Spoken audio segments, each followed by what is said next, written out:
Hey guys, it's Maria. So I wanted to talk a little bit about emotional regulation. Yesterday I was doing a million things and trying to get everything ready and still take my youngest to soccer practice, and I lost it. I just started yelling and screaming and it wasn't pretty. So when I got in the car and we were driving to practice, I apologized to my son. I said, hey, I'm really sorry about what happened. That was me being too stressed out and overwhelmed with everything that I had to do. I was expecting something different from him, but he said, it's okay, mommy, I get it. That happened to me in the morning. And I thought, wow, you know what?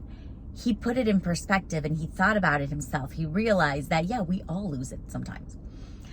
So I took that opportunity to tap a little bit into emotional regulation. I asked him, what was he upset about yesterday? Why did he have a freak out?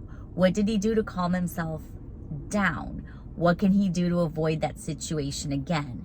So instead of tackling it in the morning when he was having a meltdown over his backpack, we waited until that was over and he had processed it, he had dealt with it, he had come up with a solution for it.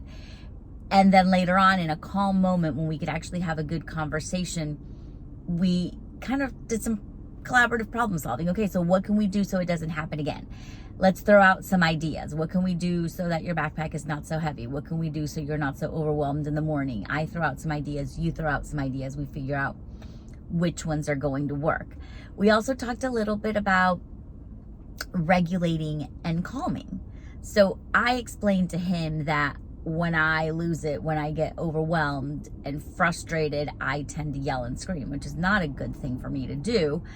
And I apologized for doing that, but then I told him, hey, here's what I do when that happens. When I get to the place, I need to sit down and figure out what needs to be done so that I'm not so overwhelmed. And I can say, oh, okay, I have 5 things to do. This one's actually the most important. Then I can work on this one.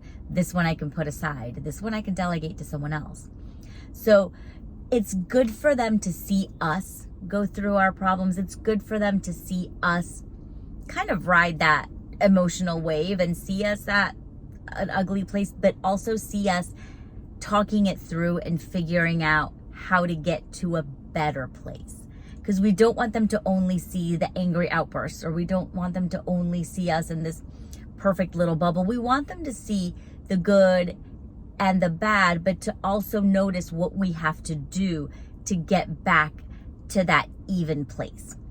It's important for kids to see us kind of live our life out loud so that they know how to do those things. They know that it's okay to be upset. It's not okay to throw things and hit things or hit people, but it is okay to get upset. And it's okay to talk about it, or it's okay to say, I can't talk about it right now, and we'll talk about it when we're calm. So that's my little blurb. It's a little bit on emotional regulation. It's important for kids to learn to understand their emotions so that they can learn how to work through them. All right, guys, like always, subscribe, share, like, tell me what you think. All right, bye.